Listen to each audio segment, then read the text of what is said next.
hindi pa ako nag-explore. May nakita akong isang bata na nakamas pa. Tinanong ko siya, bakit ka nakamas?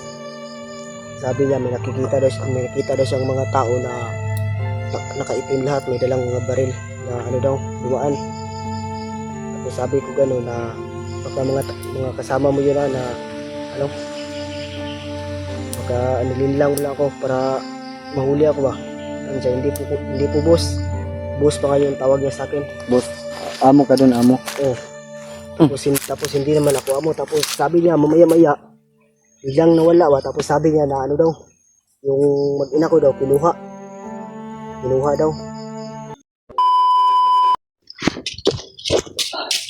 Yan mga idol, isang mapagpalang araw po sa ating lahat mga idol. Mega love shoutout po sa ating lahat. Nandito na kami sa bundok, no. Kung hinahanap nyo si Brad Buster ay hindi pa po nakasabay sa amin ni Brad Tickboy. Kasama ko si Brad Tickboy mga tol. Dahil pumunta siya kagabi kay Buster na aakyat na daw siya. Pero si Buster mga tol ay hindi pa nakaakyat. Sabi niya bukas susunod daw siya. Akyat siya bukas, susunod siya mga tol. Nag-alala talaga si Brad Tickboy sa kanyang pamilya, lalo na sa kanyang anak na hindi namin inasahan yung pangyayari mga tol. Tapos na pong pinaliwanag ni Brad Tickboy sa akin kung ano po yung totoong nangyari sa kanyang pamilya, no. Naawa naman ako, hindi pa naman sana ako aakyat ngayong araw. At si Tickboy ay gusto na umakyat, kaya sabi ni Brad Buster ay sasabayan ko na lang daw si Brad Tickboy para mauna kami mga tol. At susunod na po si Brad Buster bukas daw po mga tol. Sabi naman po namin sa kanya sana magdala siya ng maraming pagkain dahil alam naman niya na kunti lang yung dala naming pagkain ni Brad Tickboy. Yun mga tol, papasalamat tayo una sa lahat, no, sa Panginoon dahil nakarating tayo dito na safety, walang nangyari sa amin ni Brad Tickboy sa aming paglakbay. Hindi pa po kami masyado malayo sa daanan mga tol dahil may nakukuha kaming impormasyon kagabi ni Brad Buster. Plano po daw bumaba sila. Sino ba yung bagong commander bro? Joker na bababa sila mga tol, para daw halughugin lahat ng aming pamilya. Yung pamilya po ng mga vlogger po yung nila mga tol, puntarya. Hindi po kami, para po daw kami umakyat. Puntaryahin po daw nila lahat ng aming mga pamilya. Pero andito na kami mga tol, pipigyan lang namin sila sa kanilang plano para hindi po sila makababa.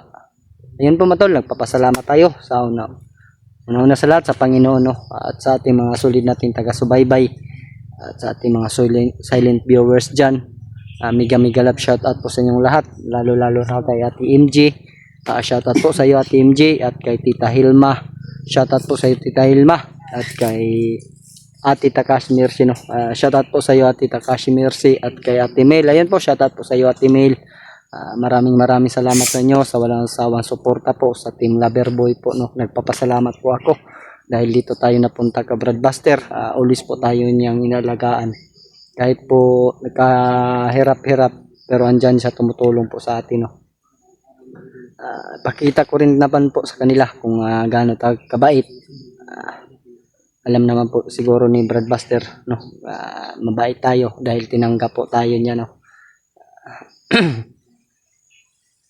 Shoutout ko rin po kay Mami Amy at kay Mami Maria Teresa Bayogo. Shoutout po sa iyo Mami. Merry Christmas po sa ating lahat, no. Advance Merry Christmas. At kay Ate Imdi Daos, shoutout po sa iyo Ate Imdi Daos at kay Ate Amor. Shoutout po sa iyo ni. Magandang hapon po sa iyo. Ayun po, no. Sa lahat po ng mga bashers natin dyan, mega love shoutout po. Kahit ano po yung marinig namin sa inyong mga comment, mahal pa rin namin kayo. Yun po yung totoo. Di ba Brad? Tama. Ayan, ganyan. Mahalin natin yung mga bashers. Kahit sinisiraan na tayo, go pa rin tayo. Walang may dulot na mabuti talaga yung mga ganyang mga tao. Yung paninira lang makukuha nila. Sa bagay, siguro diyan sila lumaki sa paninira, kaya hanggang ngayon naninira pa rin. Kaya hayaan na natin, mamahalin pa rin natin yan. Kahit masakit na sa ating dibdib, iwanan pa din natin yung pagmamahal natin sa ating mga solid nating paninira, no, maninira. Ayun po, kasama ko po si Brad Tickboy. Ayun po mga tolo, si Brad Tickboy, nag-alala po yan sa kanyang pamilya, kaya sinamahan ko sa dito sa bundok mga tolo. Papahinga muna kami mga tol dahil kakarating lang po namin ni Brad Tickboy. Siguro ito na yung area kung saan dinala yung pamilya niya. Sana pagdarasal niyo po kami sa aming paglakbay ni Brad Tickboy na walang mangyayari po, no. Dahil alam naman po natin na gaano kahalaga yung pamilya ni Brad Tickboy. Kaya kailangan naming makyat agad. Gusto ko man sana nakasama si Brad Buster, pero ang sabi niya bukas. Bukas muna sa akyat, Brad, no? Kahit hindi tayo perfecto, no? Nandito rin tayo, tutulong tayo. Dahil sinumpaan natin to. Viewers ko sa nagsasabing nakabalikan kayo sa asawa ko, no?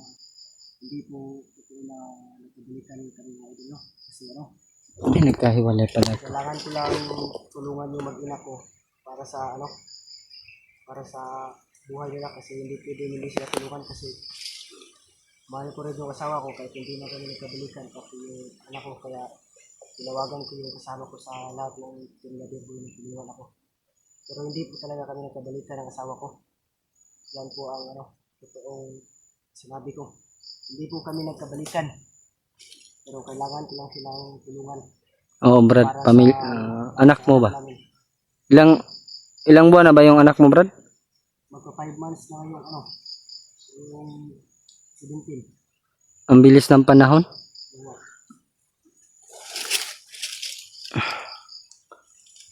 Tataon na tamalakaw. relax ito kadali. Relax ata.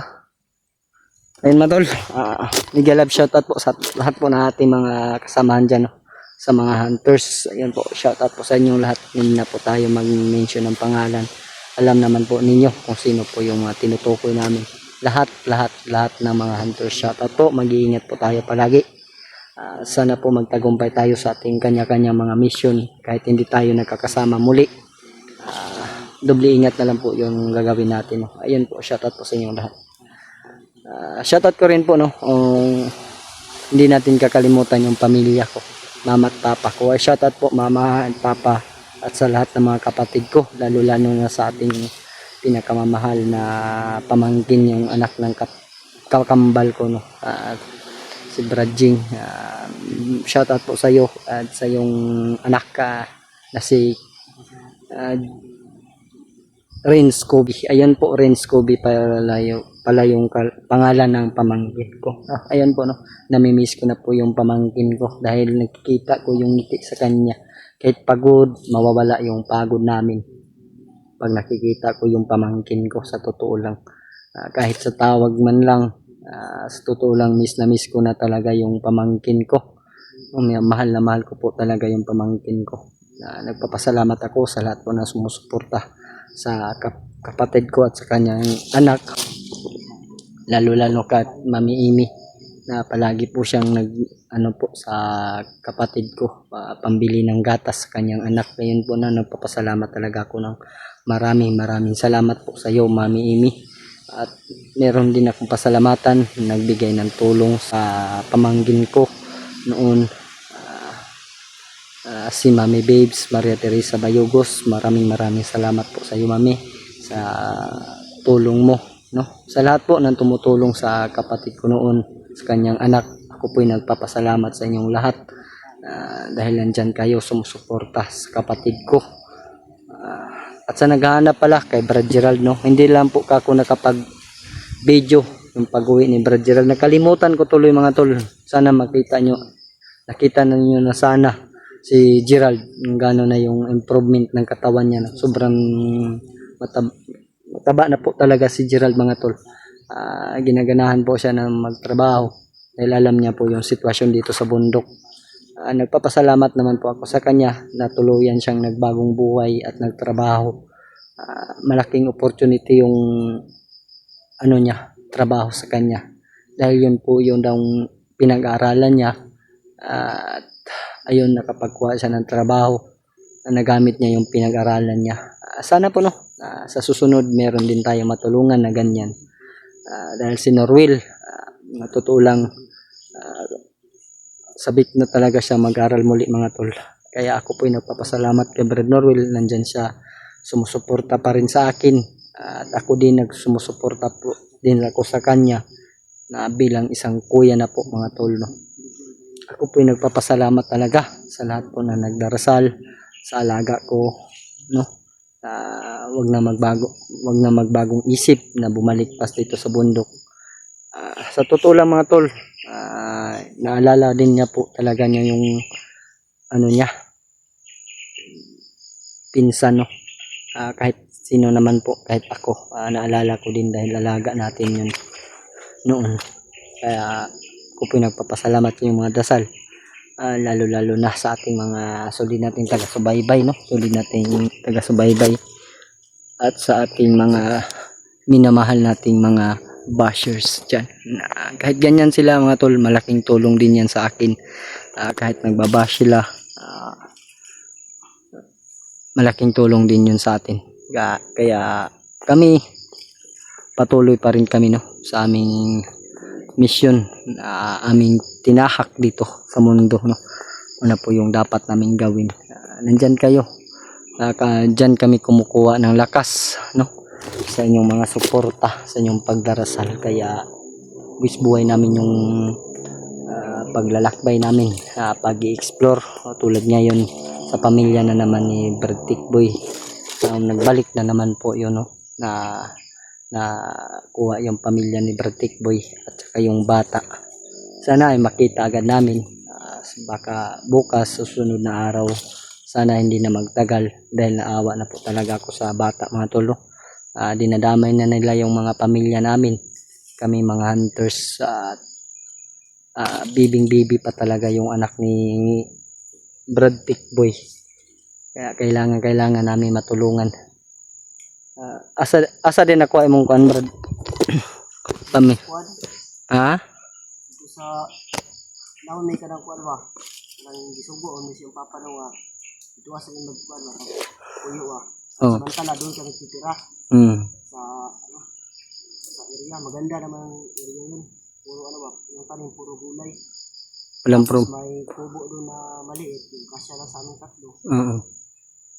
Tapos sabi ng asawa ko na pupunta daw muna siya sa kanyang papa para humingi ng tubig ba. Kasi lubos na yung tubig na yung galon ba, yung kulay blue. Hindi ko nung mga gabi na yun, hindi pa tinawagan ko yung papa niya, hindi siya sagot. Tapos nag-alala na ako sa kanya kasi hindi na bumalik. Tapos bukasan, yung hindi pa ako nag-explore. May nakita akong isang bata na nakamas pa. Tinanong ko siya, bakit ka nakamas? Sabi niya may nakita daw siyang mga tao na nakaitim lahat, may dalang mga baril na dumaan. Tapos sabi ko na baka mga kasama mo yun na baka nilinlang mo lang ako para mahuli ako ba. Siya, hindi po boss pa kayo yung tawag niya sa akin. Boss, amo ka dun, amo. Tapos hindi naman ako amo. Tapos sabi niya mamaya biglang nawala ba. Tapos sabi niya na yung mag-ina ko daw kinuha daw. Tinawagan mo agad si Buster? Tinawagan ko. Siyempre hindi na muna ako naniwala sa bata kasi parang hindi totoo yung sinasabi niya. Sabi niya, boss, yung asawa mo, boss, yung anak mo, kinuha ng mga bandido, kinarga sa itim na van. Itim, hindi po lang sasakyan? Hindi, mga itim daw, tapos mga 15 daw sila. Dami. Tapos sabi ko, parang hindi yan totoo yung sinasabi mo. Para maniwala ka sa akin, boss, puntaan mo. Dito lang ako mag-aantay. Tapos nag-upkam ako, pinuntahan ko, nagmamadali ako. Tapos pagbalik ko sa kanya, wala na talaga. Totoo nga yung sinabi ng bata, tsaka yun, tinawagan ko si Kuya Buster para malaman niya ba. Yung mga tolo, dapat talaga natin pagkatiwalaan yung bata, pero hindi po lahat mga tolo. Advance po yung pag-iisip natin talaga. Hindi po lahat ng pagkatiwalaan. Ayun mga tol, patuloy kaming maglakbay ngayon ni Brad Tikboy. Sana po pagdarasal niya ang aming paglalakbay ni Brad Tikboy. At sana ma-share nyo po sa aming mga kasamang mga hunters kung ano po yung mga sitwasyon namin ngayon. Dahil nakikita naman po namin yung mga upload namin mga kasamaan. Kaya sana po ma-share nyo po yung video namin ni Brad Tikboy sa aming mga kasamaan. Ayun mga tol, ay patuloy kaming maglakbay ngayon ni Brad Tikboy. Brad,